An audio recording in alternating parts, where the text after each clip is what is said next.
প্রথমবারের মতো Caribbean premier লিগে খেলছেন সাবেক বিশ্বসেরা অলরাউন্ডার সাকিব আল হাসান। তার দল অ্যান্টিগা এবং বারবুডা ফ্যালকনস জয় পেয়েছে নিজেদের দ্বিতীয় ম্যাচে। তবে ব্যাট এবং বল হাতে আবারও ব্যর্থ হয়েছেন বাংলাদেশি এই তারকা। রবিবার ভোরে অ্যান্টিগার স্যার ভিভিয়ান রিচার্ডস স্টেডিয়ামে মুখোমুখি হয় ফ্যালকনস এবং বারবাডোস রয়্যালস। টস জিতে প্রথম ফিল্ডিংয়ের সিদ্ধান্ত নেয় অ্যান্টিগা। ব্যাট হাতে নামা বারবাডোস ২০ ওভারে ৬ উইকেট তোলে ১৫১ রান। জবাবে ১৯.৪ ওভারে ৪ উইকেট হারিয়ে লক্ষ্যে পৌঁছে যায় ফ্যালকনস।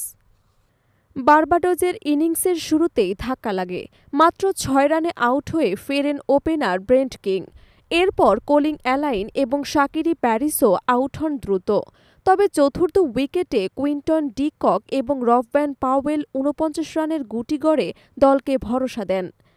ডি কক ৪৫ বলে ৫৭ রান করে বিদায় নিলেও শেষ পর্যন্ত পাওয়েল ছিলেন দুর্দান্ত। ২৪ বলে ৩-৪ এবং ৫ ছক্কায় অপরাজিত ৫১ রানে ইনিংস শেষ করেন তিনি।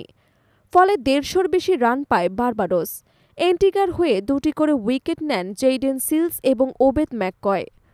ইমাদ ওয়াসিম এবং আল্লাহ মোহাম্মদ গাজানফার নেন একটি করে উইকেট।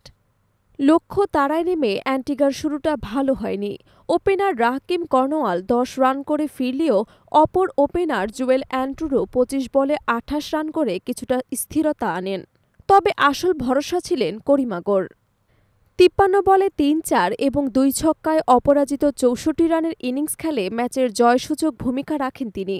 শেষ দিকে তাকে সঙ্গ দেন ফ্যাবিয়ান অ্যালেন, যিনি ৬ বলে ৫১ রান করে দলের জয় নিশ্চিত করেন। তবে আলোচনার কেন্দ্রে ছিলেন সাকিব। ব্যাট হাতে ১৩ বলে ১৩ রানের বেশি করতে পারেননি। বল হাতে পান মাত্র ১ ওভার সুযোগ। সেই ওভারে ১৪ রান দিলেও কোনো উইকেট পাননি তিনি। এর আগে প্রথম ম্যাচেও ব্যাট বলে ব্যর্থ হয়েছিলেন তিনি। ফলে টানা ২ ম্যাচে দলের জয় হলেও নিজের পারফরম্যান্সে হতাশা বাড়াচ্ছেন বাংলাদেশি অলরাউন্ডার। অ্যান্টিগার জয়ে সবচেয়ে বড় কৃতিত্ব করিমাগরের। তার শান্ত স্থির ব্যাটিংয়ের সুবাদে ২ বল বাকি ৬ থাকতে উইকেট হাতে রেখে জয় তুলে নেয়। অন্যদিকে বারবাডোজের হয়ে মুজিবুর রহমান, ড্যানিয়েল স্যামস এবং জোমেল ওয়ারিকান একটি করে উইকেট নেন। সিপিএলের প্রথম ২ ম্যাচ শেষে দল জিততে পারলেও সাকিবের ফর্ম নিয়ে এখন সমর্থকদের মধ্যে উদ্বেগ বেড়েই চলেছে।